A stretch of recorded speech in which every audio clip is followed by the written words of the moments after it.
Boa noite a todos. Boa noite, Mariana. Bom, penso que o quadro disciplinar em Portugal é bastante permissivo e temos um quadro disciplinar que é criado e aprovado pelos clubes que integram a Liga de Clubes, não é? Por isso mesmo, temos molduras penais para situações como estas, que são rudimentares, com penas muito leves e monetariamente com coimbras que são completamente insignificantes, não é? E por isso temos as pessoas a prevaricar de qualquer forma, porque é fácil prevaricar, porque as molduras subsequentes a esse tipo de prevaricações são completamente mundanas, qualquer pessoa pode pagar aquelas molduras que são irrisórias.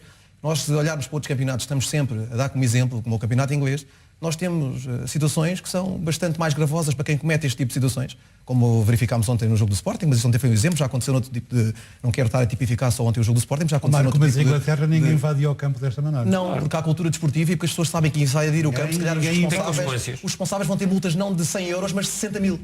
Até consequências. E as pessoas pensam duas vezes. É muito complicado, é muito complicado, mas eu penso que as pessoas também... Eu penso também que as pessoas não podem estar à espera de apanhar sistemas disciplinares muito pesados para que tenham depois atitudes condicentes e civilizacionais adequadas, porque as pessoas têm que perceber que o que está aqui em causa é o futebol e com este tipo de atitudes é o futebol que vai sofrer, e todos nós gostamos de futebol e os agentes do futebol, os jogadores de futebol, os árbitros, os dirigentes, os treinadores fazem esta atividade porque são remunerados para tal, porque são profissionais, mas também a desenvolvem porque gostam de a desempenhar, não é? E por isso mesmo as pessoas têm que olhar para este fenómeno desportivo, para esta atividade que é o futebol e não beliscando esta atividade, fazendo algo para que saia o futebol reforçado, saia valorizado, e não é com este tipo de situações que o futebol sai valorizado, com árbitros a serem ameaçados, com situações de invasões de campo, com pressão constante sobre as equipas de arbitragem, porque não é com isso que vamos conseguir atingir um nível de credibilidade. Neste caso particular de Artur Soares Dias, o Conselho de Arbitragem devia, por exemplo, retirar a nomeação de Artur Soares Dias para o jogo do próximo fim de semana entre Porto e Paços de Ferreira? É assim, uma das situações, os árbitros têm que ser dotados de certo tipo de características para serem árbitros de futebol profissionais. Além do conhecimento técnico que têm que ter, além de uma condição física invejável que têm que ter, há outra situação que têm, que é a inteligência emocional. E serem pessoas que tenham uma capacidade de enfrentar problemas, que sejam capazes disso, que sejam capazes de passar este tipo de dificuldades. O Artur Soares Dias é um árbitro muito experiente. Se o Conselho de Arbitragem neste momento cedesse a este tipo de pressão que está a ser feita sobre o árbitro, era estar a dar um primeiro passo para que todas as semanas isso pudesse acontecer. Não tenho dúvidas nenhumas que Artur Soares Dias, com a sua competência e a sua capacidade, é capaz de arbitrar o jogo com tranquilidade absoluta no próximo jogo para o qual está nomeado, porque é um árbitro com essa capacidade. É óbvio que, possivelmente, os árbitros não são todos iguais. Se nós verificarmos, há tipos de árbitros que são menos experientes, não é? Ou menos capazes, porque nós não somos todos iguais. Cada um temos as nossas capacidades mais evoluídas, menos skills, mais skills, não é? Acha que não vai entrar condicionado? Assim. Penso que Artur Soares Dias, com a experiência que tem, não vai. Se isto acontecesse com um árbitro menos experiente, é óbvio, possivelmente, ia ter algum condicionamento da forma como ia arbitrar um jogo. Porque depois de levarem com uma situação destas, onde são pressionados num treino, num centro de alto rendimento... Onde não foi pressionado ali. Sim, não foi pressionado ali. Não foi diretamente. Agora, aqui há outra coisa em complemento àquilo que o Marco disse. Há aqui uma coisa que é importante, que é... Chama-se corda na garganta. Eu não vou estar nesta situação de avaliar se o Hélder venceu ou deixou de vencer. Isto é uma questão prática. Eu, enquanto técnico de arbitragem, falo da questão muito diretamente. A questão diretamente, e que se verificarmos no lance com cuidado, o jogador só remata a bola, o jogador só consegue rematar a bola depois do puxão do Coates, e é quando cai para trás e consegue rematar a bola tipo num pontapé de bicicleta. Ou seja, quase que dá para dizer que o jogador beneficia de um erro do adversário. É benefício próprio, não existe a figura jurídica dessa. Vamos avançar para outro lance que é o mais polémico deste encontro, já depois dos 90 minutos. Este é o lance que deu origem ao penalti assinalado por Rui Oliveira. Edinho caiu na área do Sporting. Houve ou não falta para penalti, Marco? Bom, temos que analisar este lance também. Isto quer dar todas as diretivas que estão inerentes a este tipo de situação. O lance decorre numa zona em que nós técnicos de arbitragem referimos como uma zona cinzenta. Ocorre entre mais ou menos o poste da baliza do lado do árbitro assistente e o árbitro assistente. É efetivamente a zona onde ocorrem mais falhas das equipas de arbitragem, porque quer o assistente, quer o árbitro ficam sempre à espera que um ou outro como estão muito perto da situação, possam dar algum input relativamente ao lance. E muitas vezes ficam lances por marcar, porque nem o assistente dá indicação de alguma infração porque tem o árbitro por perto e acha que o árbitro está mais perto e vai dar, ou o árbitro não dá porque não tem certeza e pensa que o assistente pode estar melhor posicionado e acabam por haver um impasse e não haver decisão. Neste caso não é isto que se passa. Apesar de ser na zona cinzenta, que é uma zona bastante complicada para os árbitros, verifica-se que o jogador do Sporting, Douglas, acaba por pôr a mão esquerda nas costas do jogador do Vitória de Setúbal, fazendo um empurrão, e lá está, aqui não há intensidade para medir, que eu não consigo medir a unidade de medida, que é newtons, em termos de intensidade que o jogador pode empurrar ou não, com que intensidade empurra ou não o jogador, mas empurra com a mão esquerda e depois com o pé direito acaba também por tocar e por, não se pode considerar, o termo técnico considera-se rasteira, não é? Não quer dizer que é uma rasteira, mas acaba por dar com o pé, com o seu pé direito no jogador atacante do Vitória de Setúbal, e penso que o árbitro, apesar de ser uma zona cinzenta e de muitas vezes não serem verificadas as necessárias infrações que terão que ser sancionadas, o árbitro acaba por decidir bem este lance, porque verifica-se, ou seja, o árbitro está neste momento na posse de tudo aquilo que é uma situação que lhe confere a possibilidade de marcar uma grande penalidade a um pontapé de penalti, e é o que faz. Por isso, podemos legitimar este árbitro nesta situação em si, neste caso concreto. Mas é um lance de difícil análise. É um lance de difícil análise, como é óbvio, até porque temos jogadores com uma massa corporal bastante elevada, como é o caso do Coates e do Douglas, e poderia o árbitro ter alguma dificuldade de análise. Eu queria dizer algo relativamente a esta situação mais. Nós temos que ter a percepção de uma coisa. Os árbitros, muitas vezes, isto faz a distinção entre o que são os grandes árbitros e os outros.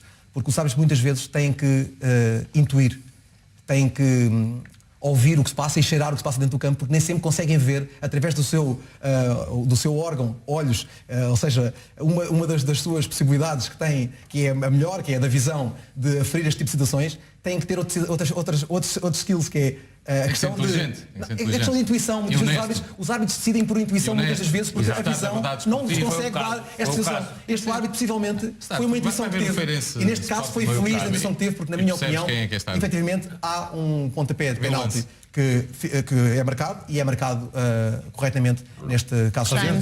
Que pena é que o Sporting, ou seja, Jesus, Nelson, Jefferson e Coates podem levar depois destas cenas lamentáveis em Setúbal.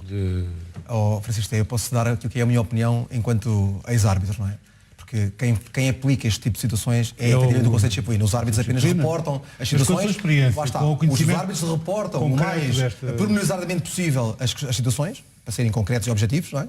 E o Conselho de Disciplina depois tem o dever e a competência para analisar as situações. Daquilo que nós temos visto nas provas profissionais, nós vimos que treinadores são expulsos. Levam coimas completamente ridículas, de 100 euros, 150 euros, 10 dias de suspensão, 12 dias de suspensão. Não são todos expulsos. Muitas vezes. Sim, ok, é verdade. São todos. Há treinadores. Há treinadores na linha de meio campo, pendurado no árbitro, e não foi expulso. Há treinadores sucessivamente reincidentes. Há treinadores que são expulsos e depois não estou a falar de decide divertir os treinadores da Liga. E aplicar uma coima para aquelas situações específicas. Nós assistimos em Portugal é que essas coimas são muito diminutas, o que leva a que o problema, Marco, é que aqui há uma invasão de campo. Exato. Quer dizer, há uma invasão de campo. É assim, vemos aqui o treinador. Não podemos considerar uma invasão de campo. Vemos o Nelson. Não podemos considerar uma invasão de campo porque o jogo terminou. Porque o jogo terminou. Os jogadores que estão, os elementos oficiais das equipas têm acesso ao campo do jogo. A questão não é a invasão de campo. A questão é os propósitos com os quais se dirigem à equipa de arbitragem, em que vemos situações de linguagem que não deve ser bonita de ouvir. Há alguns empurrões, e há situações aqui que, como são vistas na televisão, não é? E que devem ser relatadas por quem de direito, pelo árbitro, equipa de arbitragem e pelos delegados da Liga presentes, não é verdade? Por isso, estas situações não tenho dúvidas que vão ser penalizadas, porque isto é uma coisa da opinião pública, toda a gente vê o que é que se está a passar, não é? Marco, a questão é que os quadros disciplinares, como disse ao princípio, são muito rudimentares, são muito benevolentes para com estas pessoas. Mas porquê é que não há delegados com categoria?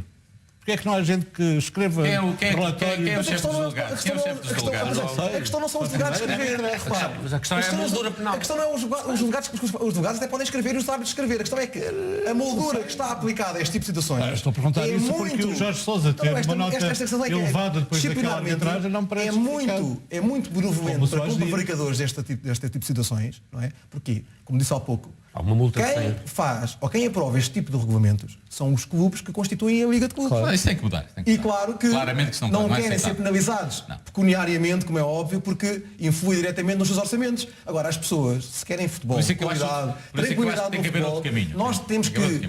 eu digo, não pode ser por coação ou por este tipo de situações que surgem a posterior, penalizando as pessoas. Claro que, além de todo este clima, dentro deste clima, o Correio da Manhã sabe também que há árbitros a fechar os perfis do Facebook, está a agravar-se a situação. O que é que o Conselho de Arbitragem pode fazer? É na linha daquilo que o Jaime estava a dizer? Apitarem bem já era uma coisa elementar. Penso que o Conselho de Arbitragem, neste momento, a preocupação é com a questão psicológica dos árbitros. Os árbitros, neste momento, com este clima de instabilidade que está criado, e quando se dirigem aos campos para arbitrar os jogos, aquilo que necessitam, além de todo o conhecimento técnico e das suas capacidades que também possam vir a ter, é de tranquilidade. Porque todos nós, nas nossas profissões, precisamos de tranquilidade para as nossas funções. Não é? Com este clima crispado, tranquilidade é coisa que não existe. E isto tem que haver alguém, que é quem exerce a liderança, que vá transmitir essa tranquilidade aos árbitros e diga, bom, nós temos que efetivamente ter cuidado com o que está a passar e temos que aumentar ao máximo os nossos índices de concentração para errarmos o menos possível, mas todos nós que somos agentes esportivos, e quem é agente esportivo sabe que o erro é inerente à função e os erros vão continuar sempre a existir. A nossa cultura tem que perceber que os erros vão existir, sejam eles cometidos por jogadores, treinadores, árbitros, dirigentes, e fazem parte do futebol, e nós temos possivelmente isto sem branquear aquilo que são as arbitragens, porque nós sabemos perfeitamente que há árbitros mais dotados, outros menos dotados, isto é uma questão que é óbvia. Os árbitros têm que ser escolhidos para os melhores jogos, sempre ouvi dizer que os melhores árbitros são para os melhores jogos, não é? E, apesar de termos um lote de árbitros na Primeira Liga, sabemos perfeitamente que daquele lote de árbitros estão todos em igualdade de circunstâncias, que sejam de base, não é?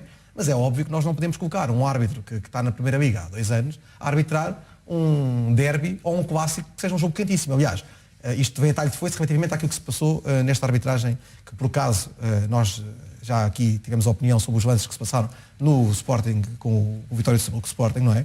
Mas é assim, nós temos de salvaguardar os árbitros.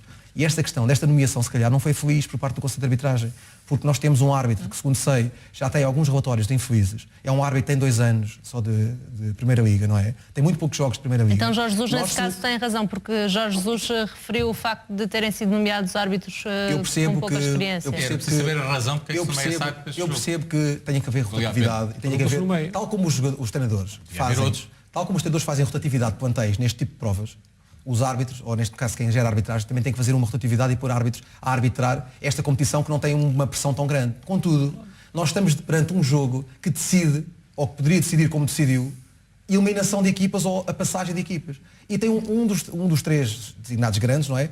Nessa mesma eliminatória, ou nesta mesma jornada. Não podemos colocar um árbitro que tem meia dúzia de jogos na Primeira Liga, um jogo que está na televisão, não é? Também, agora estou a maior parte dos jogos, arbitra este tipo de situações. Eu queria referir o seguinte.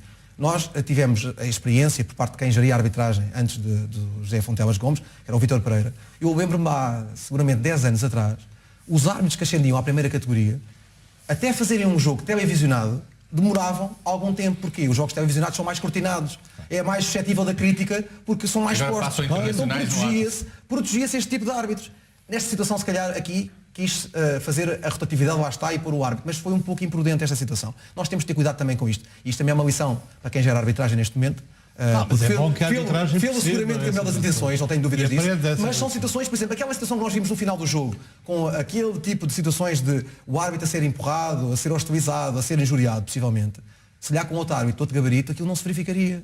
Porque aqui bem pensava com o Jorge Sousa, com o Artur Soares Dias, com o Pedro Proença, com o Vítor Pereira, com o Jorge Croado, se formos a mais atrás. De todas as guerras, seja, se não existia, temos sempre em causa e efeito. Se não existe uma causa, depois não há o efeito. Agora, se o Sporting tivesse sido apurado para a fase seguinte, eu acho que não há uma solução. Por mais que dizemos aqui muito tempo, por mais que dizemos aqui muito tempo, não há uma solução para esse problema. O problema é vasto e requer várias soluções.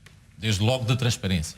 Também temos que acreditar. Temos que acreditar que os árbitros erram naturalmente, como toda a gente erra. A transparência vai aí. Se eu souber o relatório dos árbitros, eu estou a ver um jogo, tenho o coração do Sporting, do Francisco, ao contrário do que eu disse, coração azul, vermelho. Nunca vou esquecer. Se depois de ver o jogo, imediatamente assim, antes de formar a opinião, até de acicatar os próprios dirigentes, está o relatório do árbitro.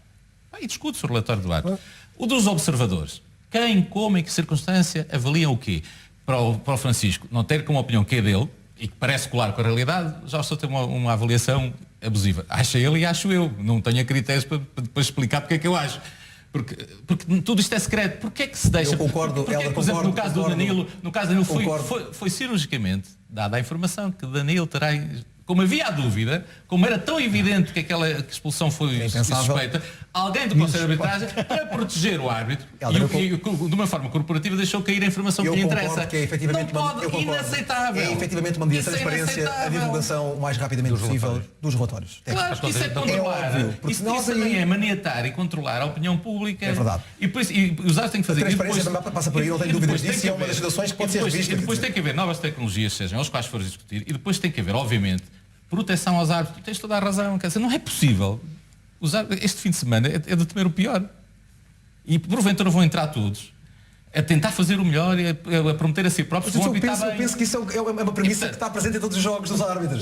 Às vezes há situações que são infelizes, o clima criado põe tudo isso em risco. E portanto o que eu acho é que de facto os árbitros, também é possível que os árbitros digam, bom, nós temos um critério muito, por isso eu acho que os árbitros vão ter uma lição própria deles, fora da Liga, da Federação, deles, e vender esse produto ao futebol. Eles têm um produto importante, decisivo para o futebol, organizem-se, façam carreira, criem sistemas de proteção social, do organismo, de fiscalização, de auditoria, de penalização dos árbitros. É isso que deviam fazer. Devíamos saber hoje, olha, o árbitro... Meus senhores, já vamos.